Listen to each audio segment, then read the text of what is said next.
Hello, Mrs. Jennifer and your daughter. Hello. Hello. She's glued to the screen right now, so I give you the side eye. Mhm. How about you introduce yourself to everyone? Sure. My name's Jennifer Shelton, and my husband Jake and I joined the Sub2 mentorship about a year ago. And we got into this actually because my husband is a supreme researcher, and he was always searching for a way for us to have financial independence and a way we could get wealthy. And he was following a lot of gurus, and he came across Pace. And one day he would always try to show me his phone with YouTube videos and whatnot. And I had very little attention span for it, but when he showed me the video of Pace, I was really taken by it because his style and his just like demeanor was totally different than anybody else I had seen. He was not like a typical quote unquote salesperson. And we joined the Sub2 mentorship and just went on this, just kind of hit the ground running. That's great. So was the aspect of like generational wealth, was that your only reason for joining real estate? That's totally fine if it is. I just want to know, like, is there any other, like, do you still enjoy real estate, or do you see it like only as a cash thing? That's a great question. My background is when I graduated from college, my first job was in outside sales, selling like telecom. It was very boring, but it was very regimented, and we were very micromanaged and had to make like a certain number of cold calls every day. We had a certain number of appointments. We're really tracked with our activity, and I did not like it because I never felt like what I was selling, I never felt passionate about it. And I stayed in sales for a very long time. And then I went into advertising, and then I got burnt out with that. And I became a Pilates instructor, totally left corporate altogether. And so during those last like maybe 3 years of being a Pilates instructor, I was always still missing just something that really made me feel like I was really achieving something. And although I'm achieving a lot with like raising two beautiful girls, it's still like having that sense of like accomplishment and contribution to like our family was missing. And when I got into it, it just gave me like a whole new sense of meaning. It really became more, like you said, it's definitely like money is an incentive because we're trying to have financial independence, but I love it. This is for the first time in my life, I would rather work than be on vacation.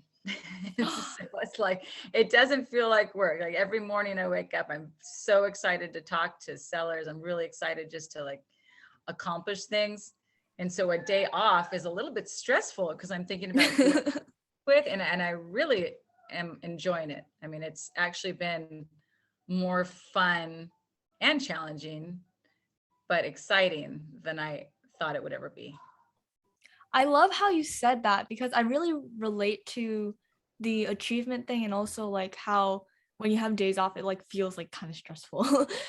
Because I remember I keep telling this story like over and over again, but I think it's like really important for me to like get it out.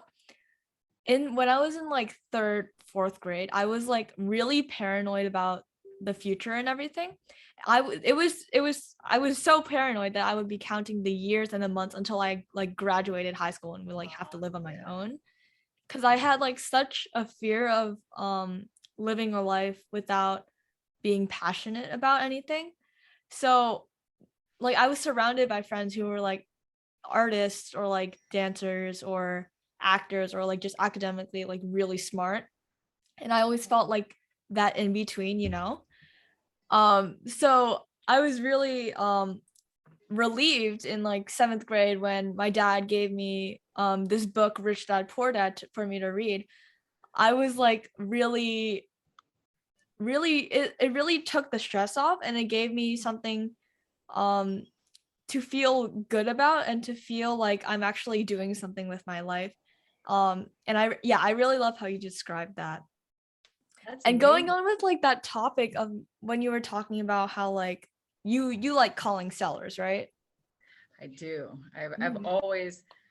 I've always liked talking to people, and that's one thing that even though in my past life when I was doing, outside sales, cold calling, I didn't like what I was selling because I felt like I was always selling. I wasn't really passionate about it.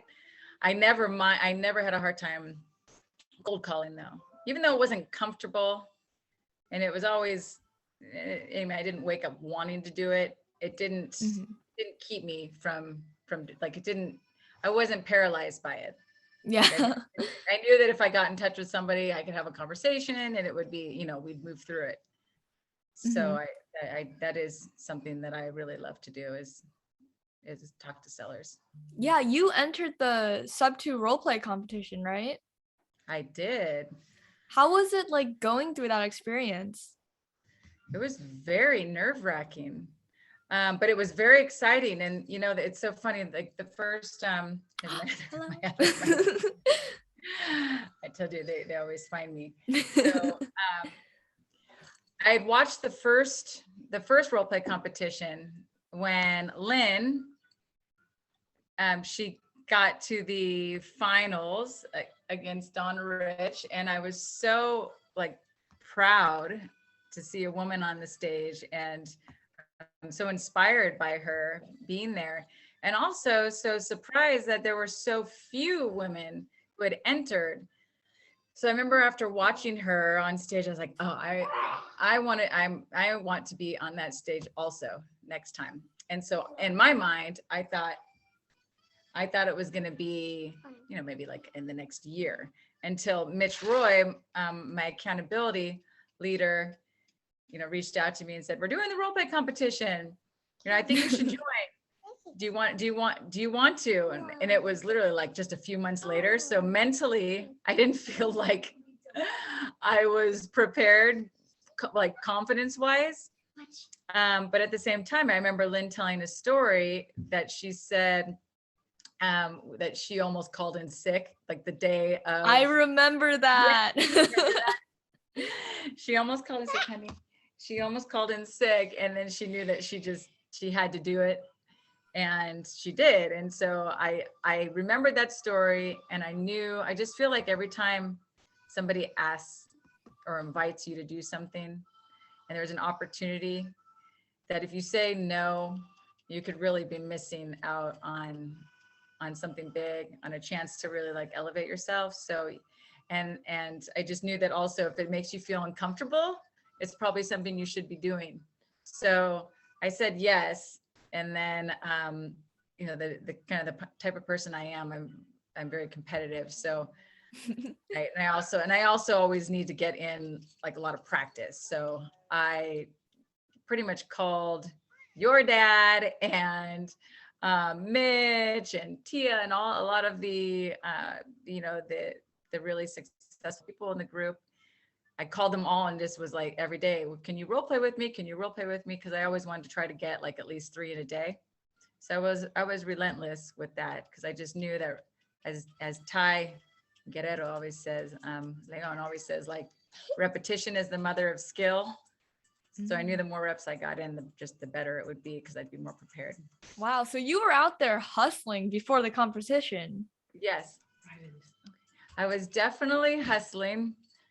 And, I was really doing it because I looked at these two and they were really my inspiration as well as the other women in the group. Because when I saw that there were no other women who had entered for the role play competition, I was thinking like, I have to do this for, first of all, my little girls here, just so they know that, they can do anything. Like, and if your mommy enters, then if she works hard, then she can win. And also if any woman enters that they work hard, they can win.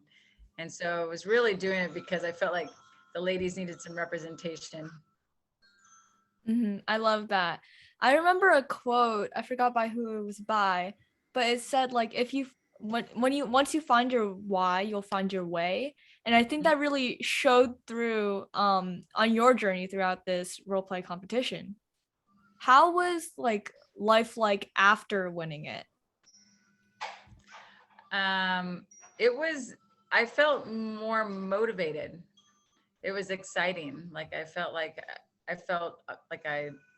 it was nice to know that if you worked hard and you put in the time and you hustled, that, a lot of it was mindset. I went in saying that I wanted to win, um, that you could do it. So I've just kind of tried to keep that energy. And, there was so much positive feedback after that and so much encouragement that was really, inspiring too, to try to like keep active and keep giving and keep being present in the group as a whole, and just like it with anybody, and who reached out just to help anybody get to the next level in their business too. But Mm-hmm. also I wanted to say how impressed I was with you in that competition. You were amazing and you Thank were an you. inspiration. Thank you. I was Yes. with my dad in the first role play competition actually. My dad made me sit like right next to him by his desk like taking down notes and everything of the role play competition. So I was able to like hear everything, and it was like so like Lynn was so inspiring to me too, and I was able to like hear all these like amazing people, like amazing role players, and I was able to like take that information and use that um in the role play competition you were in. And you did an excellent job. I loved it. It was so neat to see, you and your dad doing it together, just that familial connection. And then also like so impressed and proud of you for being courageous and being on stage in front of so many people and being vocal and having such a strong voice. And I would have actually my girls watch, like, look at it, look at Audrey. It was just really neat to see you up there, and you did excellent too. You were fantastic. You were a fantastic mock seller. Oh, thank you. Actually, when I first like did like the collaborative seller thing with my dad, I forgot if you I'm pretty sure you were the first one I actually did the like duo seller thing with. Yes. Yeah, I was like really, really nervous because my dad was like, Audrey, let's do this one together. Because it was like I don't know, it was like a divorce settlement or something. Uh-huh. Um, and I was really nervous because in Zoom where you can like see the people in the top corner, I Yes. saw that there were like a bunch of people, and I was like, I am not, because like in the past, I was like, even on the daily dial, I was very nervous about talking and everything. So when I finally like actually did my talking, I was like, I was shaking, man. Aw. Well, good for you for pushing through it. hmm You talked about like having a mindset that you wanted to like keep on throughout the whole competition. How did you first build that mindset? How did I build that mindset? Well, oh, honey, please don't do that. She's trying to get my attention. Love you afterward, okay? Afterward. Um, so how did I build my mindset for the competition? That's no. um, how did I build my mindset for the competition, you mean? Well, just in general, because I can see you and I see this like positive energy like radiating from you, and I see how you're always like really confident in whatever you go in. And I'm just wondering like how did you develop that? Well, let's see. That's a good question, actually. I feel like it's something that started when I was, a lot younger, maybe when I was in high school. I was always just really competitive with myself. And I always knew that I could, that I could do better. So I really just pushed myself physically and mentally. So I feel like it was a lot of it was internal. Like if I, oh my gosh, a lot of it was it was more like, I guess, pumping up myself, because it's not like I had how I have somebody saying like keep going, keep going. But where's your no? Okay, we'll get it. I don't want to get it. Honey, where's your no? Here. Okay. Yeah, I feel like it was just a way to kind of recover from, they always talk about failing forward, like a way of recovering from failure. I think failure is important, and it's important just in growing. So, we always say, like my husband and I, we always say fail forward. So anytime with anything, if I would have a bad call, or if I did something that I was like, I could have done that better. Or even like, when I used to play sports in high school, and something would go wrong, then it's like, I always felt like to make up for it, you just have to like push harder or do something more and not let it paralyze you. So I guess like I just always try to pump myself up with, affirmations. I feel like really do work. You can do this, like those daily affirmations that they do on the daily dial. I think Yeah. you can kind of have to say it to believe it and to get there. So I've always done that, like really kind of talk to myself up verbally, like, you say like, look in the mirror, tell yourself, you're great, you can do this, you can close, you can do these things.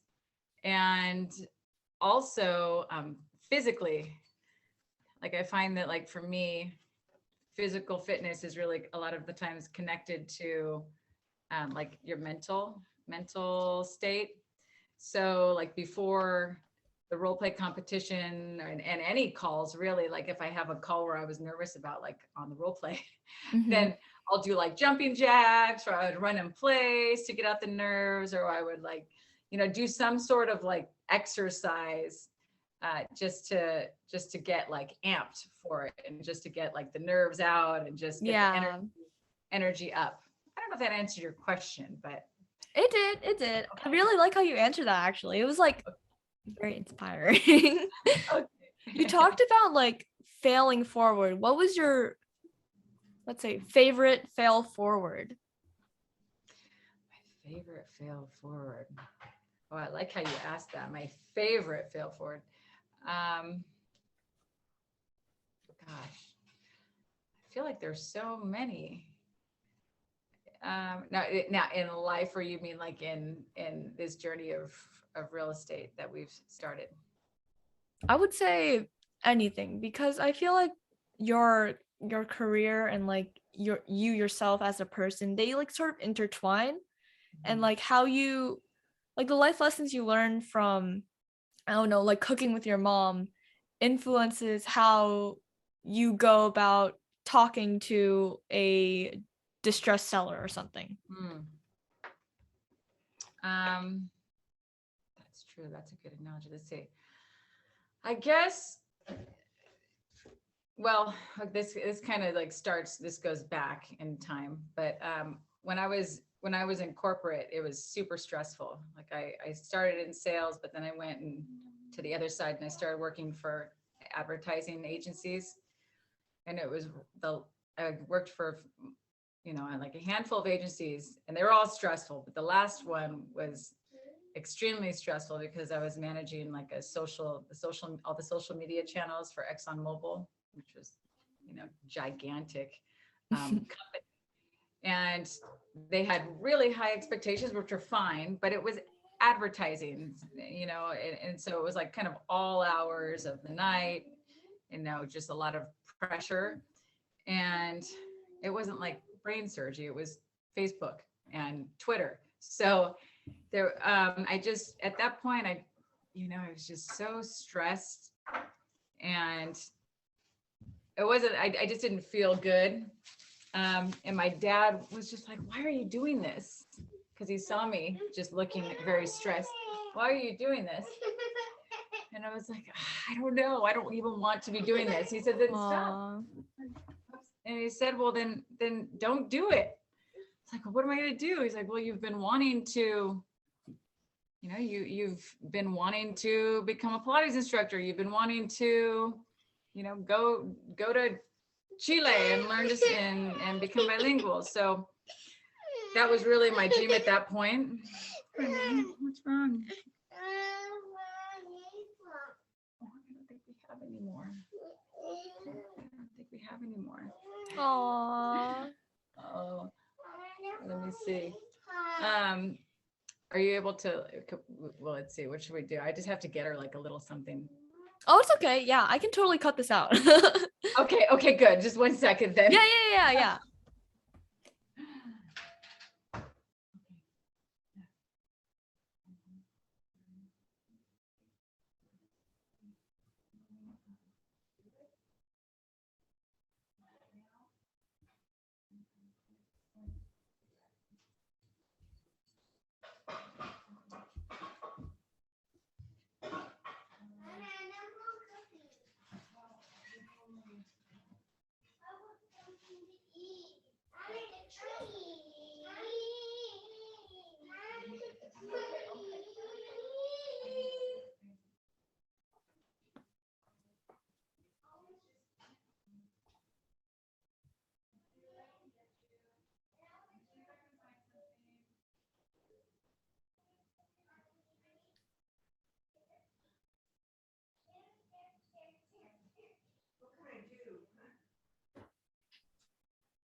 So sorry. No worries.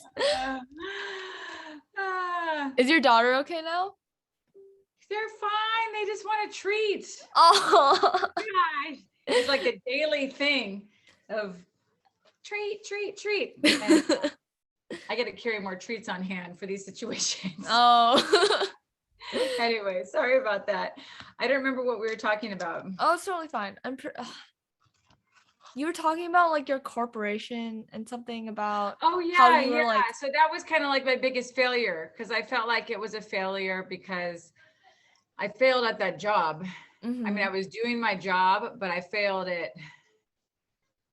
finishing it. Like, well, yeah. throughout this whole like interview, we've seen like your family, of course, your daughters like come up, and your was it your dad or your grandpa? Pardon me. Was it your dad who told you to? Yeah. Like he was just like, why are you doing this? And I'm like, because I have to, I have to just stick it out. I have to continue with it. I have to, because this is what I signed up for. And he was encouraging, and he's very conservative, and he's very conservative. He's an ex-Marine. He's super planned out. He never makes irrational decisions. And so by hearing him tell me like, then just quit, like just go do something different, I was like, really? You would support that? And just like, yeah, you're miserable. You're spending so much time and energy in this, and you don't look happy. And so that to me was a fail forward because I quit. I've never quit a job. I've never left a job also before having one to go to. And I moved on. I decided to become a Pilates instructor. I just retired from the corporate world and pursued something totally different. Oh wow. So That was very touching. I mean, it's not though, like, it's a great, I feel like it's more of a hobby, because I teach and I make money doing it, but you can only make so much money doing it. And it's kind of like the balance factor kind of gives me balance. So we've seen like your daughter, your husband, and your dad like impact your life so much.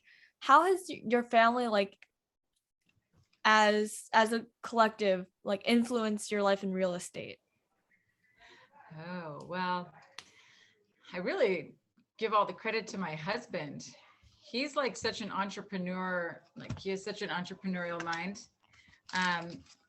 And he's, like I said, he's like a huge researcher and like a YouTuber and all that. And I never was. I'm like more of just, let's tell me what direction we're going to go in and I'll go for it.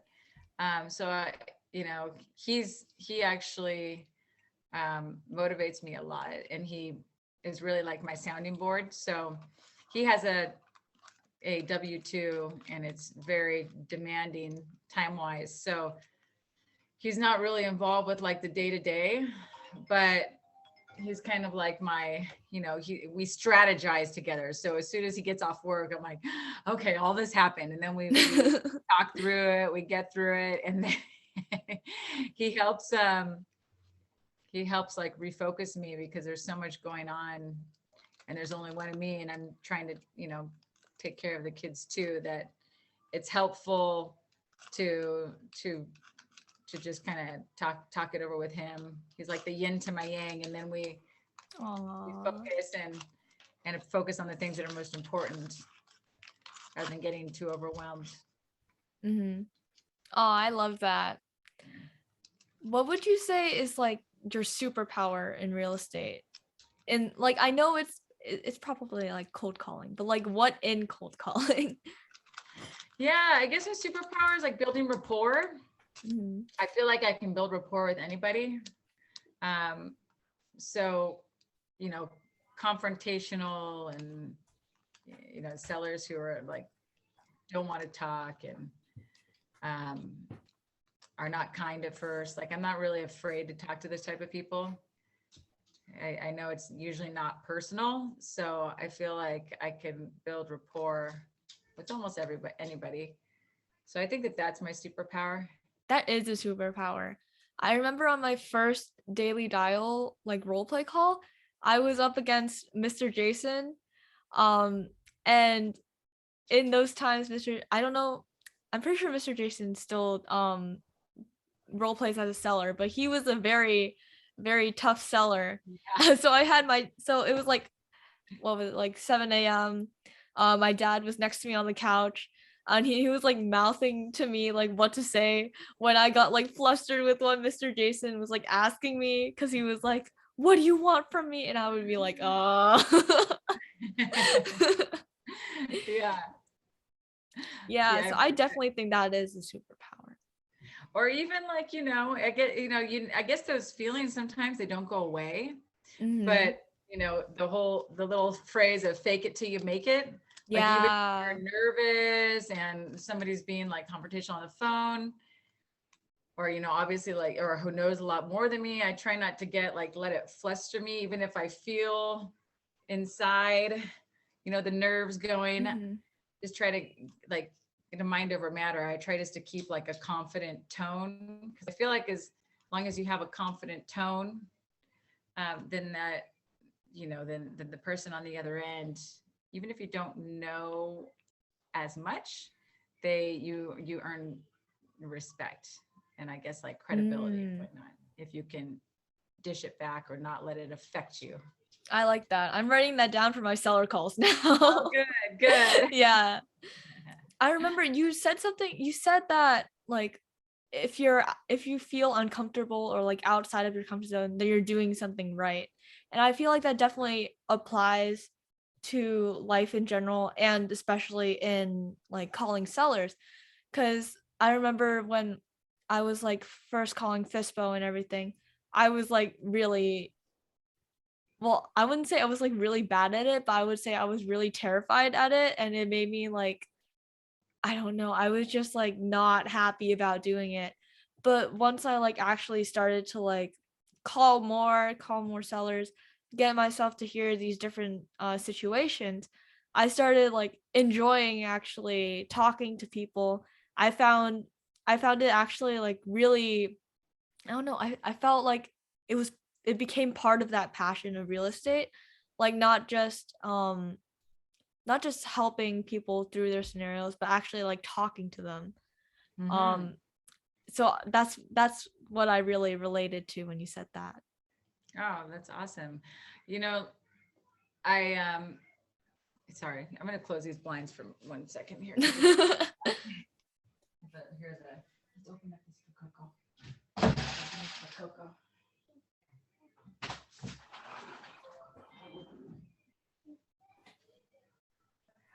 Okay, sorry. So, just hearing you talk about these things that you're already experiencing, and you're putting yourself out there, like with cold calling and with role playing, that is very inspiring. And I think like seeing, when I saw you and your dad teaming up on the role play competition, it further inspired me. You were asking about family. It further inspired me to want to do the same thing with my daughters. Like I just really admire that it's a family business for your family, and that your dad and you are you're learning by his side, and he's bringing you in and letting you experience it at such an early age, because that's not something that I or most of my generation has done. And I wish I had learned in this at your age, because I think it's so incredible. And so that's inspiring, that we would like to be able to do the same thing with our girls when they're your age, to be able to have a business that they can be a part of, and be excited about it, that it doesn't Mhm. feel like a job, like a job, but that feels like something that you're really like accomplishing something, and growing something and building something. So Love that. yeah. Going back to the business thing, Rickshaw Republic merch. Yeah. I think this whole interview has been like proving why you chose the hustler Yeah. tank top, 'cause it really shows in you like you are a big hustler. You are a big person who like wants to get out there and who feels like comfortable in like rough situations, or like at least like makes yourself like seem comfortable even when you're like dying inside or something. And I think that's like a huge aspect of what an investor like should be. And I think you're really inspiring in that way, not just to me, but like to whoever will like be seeing this in the future. Oh, good. Yeah. I mean, I, that is the reason why I chose Hustler, because I've never been the best just innately. Like you just starting back in school. Like, you know, Mm-hmm. I had a best friend and she didn't have to study at all and she'd ace her tests. I, on the other hand, was like pulling all-nighters, studying all night long. We'd get the same grade, but I had to work so much harder for it. Oh, It was the same thing in sports. Like we always played the same sports. You know, she was a soccer player also, and she just had like natural talent. And I like really had to work at it. You know, but I did that. Like I would put in, you know, extra hours of practice and running and stuff like that. So I feel like that's just kind of how I've always been. Like I know that even though I don't know, you know, I don't know a lot, like the most on my calls, or I haven't had as much experience as others. I feel like as long as you put the hustle in and you put the time in and the reps in and you just take action, that you'll succeed. So I yes, totally I agree. believe in hustle. Mm-hmm. Yes. Yes. How can people contact you? Um, I think best way is phone, like text or phone call, but email is also fine too. But I always recommend when someone emails me to follow up with a phone call or text because emails get lost. So for phone, my phone number is 714-902-9212, and text or phone is great. Like I love you know, being able to match a voice to a name. So I'm always open up to conversations. And my email is Jen at sellhomes with an S America.com. That's great. Thank you so much for coming on this interview, Mrs. Jennifer. I hope you have a great day with your daughters. Hello again. Thank you, Audrey. You are incredible to be doing so much at your age, and it's very inspiring. And I'm so proud of you and to share what you're doing with other people. So I feel very honored that you asked me to do this. Oh, thank you so much. I'm sorry this interview took like so long to plan and It's okay. everything. It's okay. Well, I hope you have a wonderful evening. Thank you so much for coming on here again. Thank you, Audrey. Bye. Bye. Bye. No, we're shy. I will get you a smile. You get your little smile. Bye. Bye.